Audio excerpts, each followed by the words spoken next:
maisons respectives, partout dans les lieux de confinement, croyez que la parole de Dieu n'est pas liée, mais la parole de Dieu est la vérité. Cette parole est lumière et elle vous parvient chez vous. Que la paix du Seigneur vous soit accordée, surtout bon dimanche de Pâques. Vous savez que l'humanité tout entière célèbre cette solennité juive, la Pâque. La Pâque, oui, mais nous qui avons l'intelligence renouvelée par le Saint-Esprit, c'est une célébration consciente. Nous ne devons pas la célébrer comme les communs mortels, mais nous devons la célébrer, la Pâque, donc de manière consciente. Nous qui avons reçu le Saint-Esprit, nous qui avons été régénérés par l'Esprit de vérité, nous qui avons accepté Jésus-Christ comme Seigneur et Sauveur. Nous lisons donc Colossiens chapitre 2, versets 16-17, pour vous montrer que nous ne devons pas avoir une célébration littérale, nous devons avoir une célébration consciente de ce que nous sommes en train de faire. Et notre sœur, la lectrice, va nous faire cette lecture dans Colossiens chapitre 2, versets 16 à 17. Ou juge au sujet du manger ou du boire, ou au sujet d'une fête, d'une nouvelle lune ou des sabbats. C'était l'ombre des choses à venir, mais le corps est en Christ. Amen. De vous juge au sujet d'une fête, d'une nouvelle lune, on dit c'était l'ombre des choses à venir. Donc tout ce qu'il y a eu comme solennité dans l'Ancien Testament a une explication spirituelle dans le Nouveau Testament. Donc, c'était l'ombre des choses à venir. Même la Pâque que nous sommes en train de célébrer, que l'humanité tout entière célèbre, c'est une ombre dans l'Ancien Testament. Mais dans le Nouveau Testament, nous avons une révélation spirituelle de ce qu'est réellement la Pâque. Alors, que nous rappelle cette solennité biblique? Vous pouvez facilement lire dans Exode chapitre 12, versets 1 à 13. Mais de manière laconique, nous voulons en fait que vous puissiez comprendre que les concepts, les mots Pâques, c'est un concept hébreu qui signifie action du passé. Action du passé. Allusion faite du passage de l'ange exterminateur qui avait survolé l'Égypte. Vous savez que le peuple d'Israël était en esclavage en Égypte et Dieu voulait les libérer afin qu'ils puissent aller dans la terre où coule le lait et le miel. Et nous savons comment Dieu a suscité Moïse comme le libérateur. Et quand Moïse s'est présenté devant Pharaon, il s'est présenté avec des plaies que Dieu a infligées au peuple égyptien, de telle sorte que Pharaon puisse libérer le peuple de Dieu de l'esclavage pour qu'il puisse aller adorer le Créateur dans la terre où coule le lait et le miel, le Canaan. Avec 9 plaies, Pharaon a résisté, Pharaon a refusé carrément de libérer le peuple de Dieu. Mais Dieu a dit à Moïse, je vais faire quelque chose qui va contraindre Pharaon à libérer mon peuple. L'ange va passer, l'ange exterminateur. Il va survoler l'Égypte. Mais là où je verrai le sang, parce que Dieu avait institué que chaque famille en Israël, chaque famille juive puisse immoler l'agneau. Et avec cet agneau, on devait mettre les sangs dans les linteaux de chaque maison. Et quand l'ange exterminateur devait passer, là où on verra les sangs, cette famille devait être épargnée. Mais parce que c'était un code secret, les Égyptiens n'avaient pas ce code-là. Donc, les Égyptiens n'étaient pas préparés pour mettre du sang de l'agneau dans les linteaux de leur maison. Et quand l'ange exterminateur est passé, il a semé la panique, le désarroi, il a tué tous les fils aînés dans les familles des Égyptiens. Mais là où il avait vu le sang, c'est-à-dire dans la maison d'Israël, l'ange exterminateur a épargné. Donc, on fait allusion, quand on parle de Pâques, c'est le passage de cet ange exterminateur-là qui a survolé l'Égypte pour exercer les jugements de Dieu contre le peuple d'Égypte. C'est là où Dieu a institué le mot Pâques. Donc, la Pâques rappelle la sortie du peuple de Dieu de l'Égypte. Et cette sortie n'était pas facile, n'était pas une sortie simple. Il a fallu l'effusion du sang. Les sangs de l'agneau. Non, ce n'était pas une sortie facile. C'était une sortie qui devait être matérialisée par un supplice, par un jugement que Dieu a exercé sur le peuple égyptien pour libérer son peuple peuple d'Israël.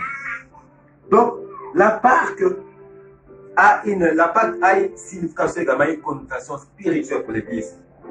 Exactement pour notre salut, il fallait les sacrifices suprêmes de Jésus-Christ sur la croix. C'est ainsi que Christ est notre Pâque quand vous lisez 1 Corinthiens, chapitre 5, verset 6 à 8. Je vais lire rapidement pour vous qui nous suivez. Et vous pouvez également faire votre lecture avec nous. 1 Corinthiens, chapitre 5, verset 6 à 8. Nous lisons au nom de notre Seigneur Jésus-Christ. 1 Corinthiens, qu'un peu de levain fait lever toute la pâte. Faites disparaître le vieux levain, afin que vous soyez une pâte nouvelle. Puisque vous êtes sans levain, car Christ notre Pâque a été immolé. Alléluia. Voilà, on dit Christ est notre Pâque. Donc, par là, on veut comparer la sortie des enfants d'Israël de l'Égypte exactement au salut que nous avons obtenu grâce au sacrifice de Jésus-Christ sur la croix.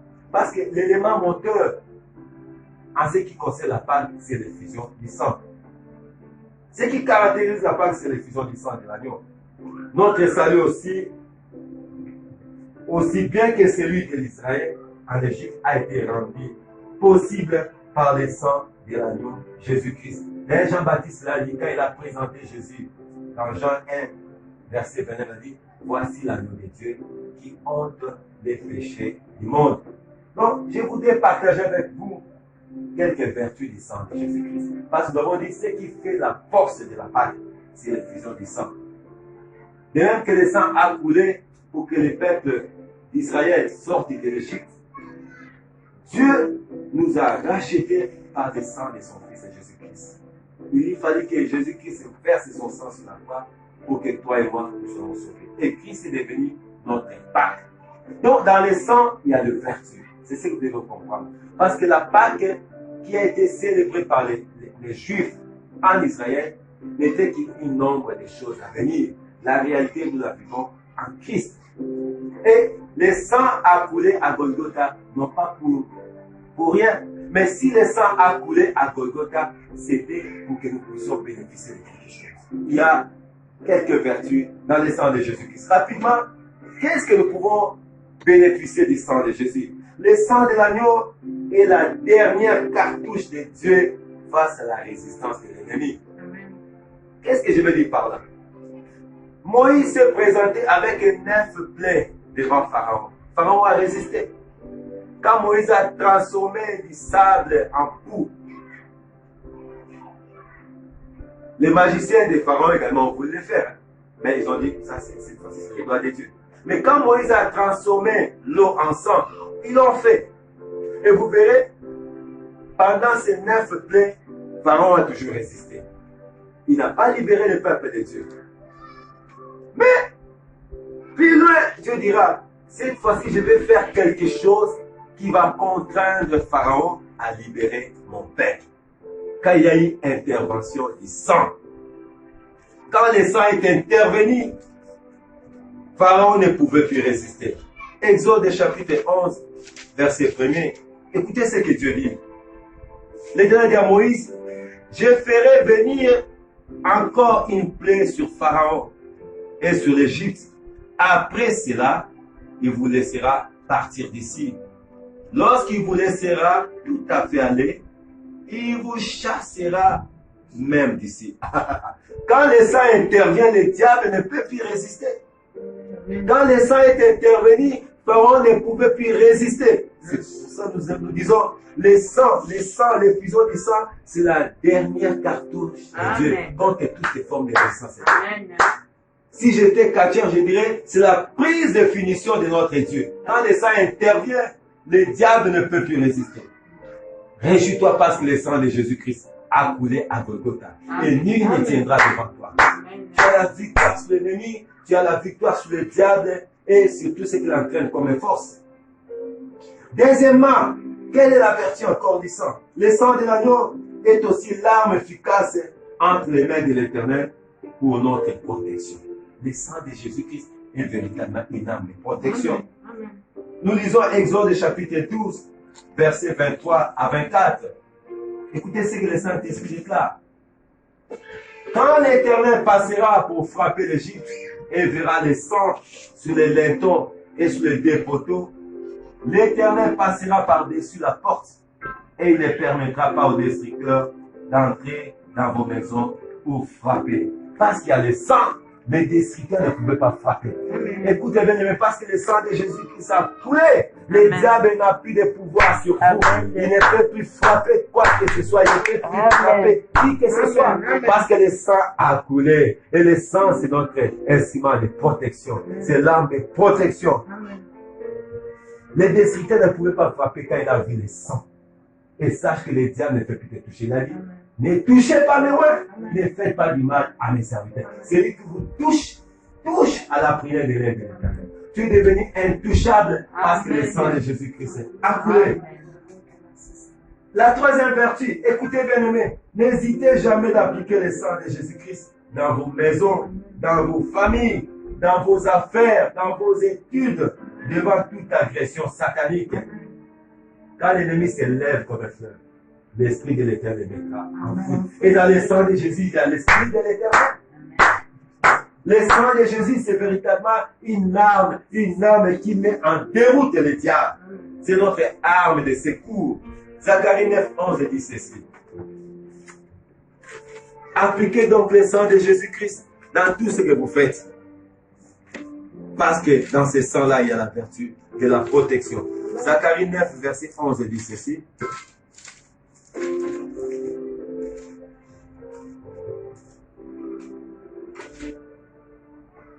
Et pour toi, à cause de ton alliance scellée par le sang, je retirerai tes captifs de la fosse où il n'y a pas d'eau. Alléluia. Amen. À cause de l'alliance scellée par le sang, Dieu retire. Il retire ses captifs des fosses où il n'y a pas d'eau. C'est-à-dire, il nous retire des sépulcres. Même si votre vie a été condamnée quelque part, dans les sépulcres, dans les tombeaux, parce que le sang a coulé. Le sang, la puissance du sang vous retire dans ces cimetières-là. Ça vous retire de ces sépulcres-là. À cause de l'alliance scellée par le sang, l'Éternel nous retire des fausses essentiels. Réjouis-toi parce que le sang a coulé. Le diable ne peut plus vous maintenir très longtemps dans les sépulcres, dans les tombeaux. Parce que le sang a coulé. Ce matin, je déclare que tu es sorti au nom de Jésus-Christ. Tu sors de l'île de la mort. Tu sors de la condamnation. Parce que le sang a coulé. Il a dit, à cause de l'alliance scellée par le sang, il nous retire des fausses essentiels. Tu es qui captif? Il a dit, retournez dans vos forteresses captifs pleins d'espérance. Le sang de Jésus nous donne l'espérance. Il nous fait sortir du tombeau. Quelle est encore notre vertu dans le sang de Jésus? C'est aussi notre rempart, notre bouclier face aux menaces de la mort et de toute forme de méchanceté de l'ennemi. C'est notre alliance de sécurité par Jésus-Christ. Le sang qui a coulé te met en alliance avec Jésus-Christ pour ta sécurité. Psaume 74, verset 20 dit ceci. David le psalmiste l'a déclaré pour dire que nous avons une alliance scellée par le sang. Et quand Dieu voit le sang, il se souvient. Il se souvient pour nous sécuriser. Il se souvient pour nous venir en secours. Il se souvient pour nous libérer. Psaume chapitre 74, verset 20. Écoutez ce que la Bible déclare. Égard à l'alliance, car les lieux sombres du pays sont pleins de repères des brigands. Écoutez bien, même s'il y a des brigands, même s'ils sont en train de faire des conspirations, même si les sorciers se réunissent, même s'il y a le virus qui effraie là, c'est aussi une forme de l'action des brigands. David a dit, et égard à l'alliance, car les lieux obscurs du pays sont pleins de repères des brigands. Même s'il y a des brigands, Dieu se souvient de l'alliance. Cette alliance est scellée par le sang. Quand cette alliance est la crie, la Bible dit, le sang de Jésus-Christ plus que le sang d'Abel. Si le sang d'Abel criait condamnation, vengeance, mais le sang de Jésus-Christ crie, nous sommes les rachetés. Et égard à l'alliance, tu dois rappeler à Dieu, Seigneur, face à cette menace de pandémie, et égard à l'alliance, car les lieux obscurs du pays sont pleins des repères des brigands. Ces brigands-là que tu es en train de craindre, ne te fera rien. Parce qu'il y a l'alliance scellée par la puissance du sang de Jésus-Christ. L'autre vertu, le sang, c'est notre étalon de valeur. Nous sommes valorisés par le sang. C'est le sang de Jésus-Christ qui justifie ce que nous valons devant Dieu. 1 Pierre chapitre 1, verset 18 à 20. Bien-aimé, si tu n'avais pas de valeur, le sang de Jésus n'allait pas couler. Si tu ne valais rien devant les yeux de l'Éternel, le sang ne pouvait pas couler. Le sang a coulé parce que tu vaux. C'est pour cela qu'il dit, celui qui vous touche à la prunelle et l'œil de l'Éternel. 1 Pierre, chapitre 1, verset 15 à 20. Écoutez ce que la Bible déclare. Mais puisque c'est lui qui vous a appelé est saint, je dis 1 Pierre chapitre 1, verset 18 à 20, s'il vous plaît. Vous savez que ce n'est pas par des choses périssables, par de l'argent ou de l'or, que vous avez été rachetés de la vaine manière de vivre que vous avez hérité de vos pères, mais par le sang précieux de Christ, comme d'un agneau sans tache, sans défaut, prédestiné avant la fondation du monde, il fut manifesté à la fin des temps à cause de vous. Peuple de Dieu, réjouis-toi parce que tu as été racheté par le sang précieux, le sang sans tache, le sang de l'agneau immolé, dont tu as la valeur devant Dieu. C'est pour ça que parce que je t'aime, je donne l'Éthiopie à ta place. Parce que tu as des prix à mes yeux, je sacrifie les nations à ta place. D'ailleurs, quand tu traverseras dans les eaux de la mer ne te jamais. Tu traverseras dans le feu, tu ne seras pas poussé. Parce que tu es un racheté du Seigneur, tu as été racheté par un sang précieux, un sang sans tache, le sang de l'agneau immolé. Donc tu as de la valeur aux yeux de l'Éternel. Et pour terminer notre vertu, le sang nous garantit la victoire. Voilà ce qui me réjouit. Apocalypse 12, verset 11 dit ceci. Nous l'avons vaincu à cause du sang de l'agneau et de la parole de notre témoignage. Parce que le sang de Jésus a coulé, tu as la victoire sur le diable. Si tu as la victoire sur le diable, tu as la victoire sur tout ce qui renferme le diable. Tout ce que le diable a. Amen. Tu as la victoire. Le diable apporte la maladie, le diable apporte les troubles, il apporte les désarrois, il apporte tout ce que tu peux connaître. Mais parce que Jésus l'a vaincu, parce que toi également tu es participant de cette victoire, tu as la victoire sur tout ce que le diable est en train de cortéger, même le malheur, même la pandémie, le virus. Nous l'avons vaincu à cause du sang de l'agneau et la parole de notre témoignage. Et le sang nous garantit, le sang nous sécurise, le sang nous met en confiance. Voilà pourquoi tu n'as plus raison de pleurer, tu n'as plus raison de t'inquiéter, parce que le sang de Jésus a coulé et Jésus-Christ est ta part. Si tu es en Christ, tu es une nouvelle créature. Amen. Les choses anciennes sont passées, toutes choses sont devenues nouvelles. Il n'y a plus de condamnation pour ceux qui sont en Jésus-Christ. Il n'y a plus de malédiction, même si tu étais condamné par ce virus, par cette pandémie, parce que le sang a coulé. Le sang de Jésus-Christ est plus puisque le sang d'Abel. Le sang de Jésus te rachète, le sang de Jésus te justifie, et le sang de Jésus engloutit la puissance de l'ennemi pour t'accorder la victoire. Ne pleure plus. C'est la même parole que je t'adresse, c'est qu'on a dit à Jean dans l'île de Patmos. Ne pleure plus. Apocalypse 5, 1 à 10, pour que nous puissions clôturer ces messages. Nous sommes dans Apocalypse chapitre 5, verset 1 à 10. Écoutez ce que l'un des vieillards a dit à Jean. Parce que Jean était dans les troubles. Ils savaient plus quoi faire. C'est exactement le cas de figure actuellement. Les gens sont dans les troubles, dans les mois. Ils sont en train de pleurer. Qui va nous sauver? Qui va nous délivrer? Qui va ôter cette pandémie? Écoutez, bien-aimés. Écoutez, peuple de Dieu. Ne pleure pas. Écoutez ce que là, un des quatre vieillards a dit. Et l'un des vieillards me dit, ne pleure point.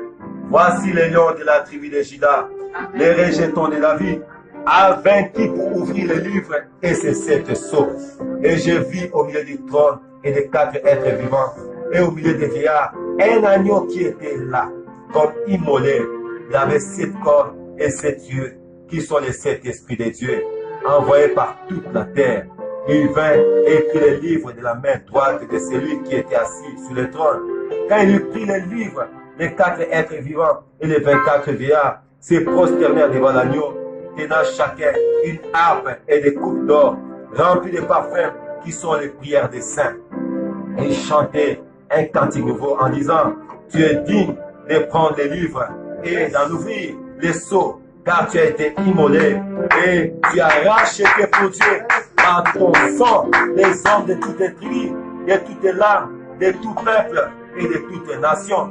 Tu as fait d'eux un royaume des sacrificateurs pour notre Dieu et ils régneront sur la terre. Tu as appelé à régner. Parce que le sang a coulé. Tu as appelé à régner, à dominer sur les œuvres du diable, à dominer sur la maladie, à dominer sur tout ce qui effraie, à dominer sur toute forme de terreur de l'ennemi. Parce que le sang a coulé, ne pleure plus. Jésus-Christ a racheté l'agneau immolé. Tu peux te réjouir. Sois dans la joie. Sois dans la joie. La Pâque, c'est aussi la joie. La joie d'être sauvé. La joie d'appartenir à Christ. La joie d'être un enfant de Dieu. La joie d'être un concitoyen du ciel. La joie d'être un co-héritier de Christ. Cela veut dire quoi? Dieu ne peut pas bénir Christ sans te bénir. Et tout ce qui est à Christ est à toi. Amen. Il n'y a plus à pleurer. Il n'y a plus de condamnation pour ceux qui sont à Christ. Est-ce que tu peux dire Amen? Amen. Est-ce que tu peux dire merci Jésus-Christ? Merci Jésus-Christ. Que la paix du Seigneur vous soit accordée. Là où vous êtes dans vos familles, faites comme les 24 vieillards. Quand l'agneau de Dieu, celui qui avait racheté les gens de toutes les races, de toutes les tribus, s'est approché pour ouvrir le livre, ils ont jeté leur couronne. Ils étaient là en train d'adorer. Il y a de la place pour tout le monde sur la croix. Amen. Sois béni. Est-ce qu'on peut adorer ce Dieu-là avec toi? Adorons-le pour le sang qui a coulé. Jésus-Christ, merci parce que tu n'entres pas. Merci parce que tu as racheté un grand prix. Les châtiments qui nous a fait tomber sur toi, c'est par tes mères aussi qu'elles sont guéries. Merci parce que ton sang efface la condamnation. Merci parce que ton sang nous donne la victoire. Merci parce que ton sang nous justifie. Et sur la gauche et la droite, pour la puissance de ton sang qui a pris, nous pouvons prospérer. Parce qu'il y a eu de condamnation, tu nous as racheté à Golgotha.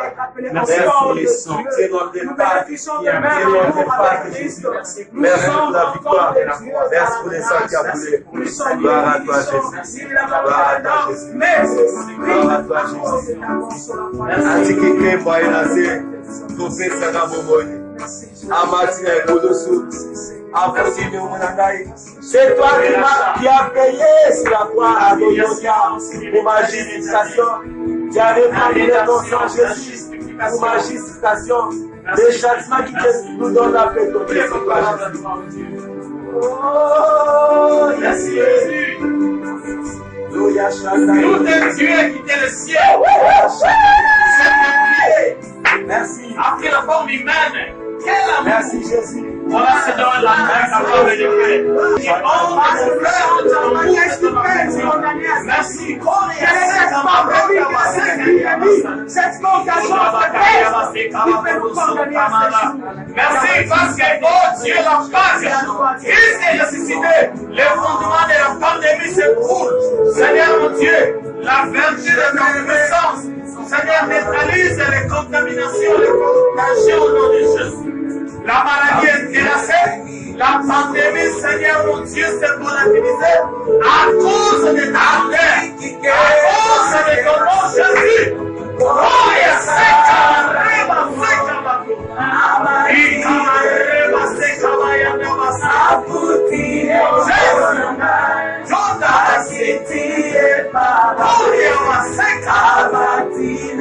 Jésus. Nous t'élevons au-dessus de la mort. Nous t'élevons au-dessus de la maladie. Au-dessus des condamnations. Le monde confesse la vie.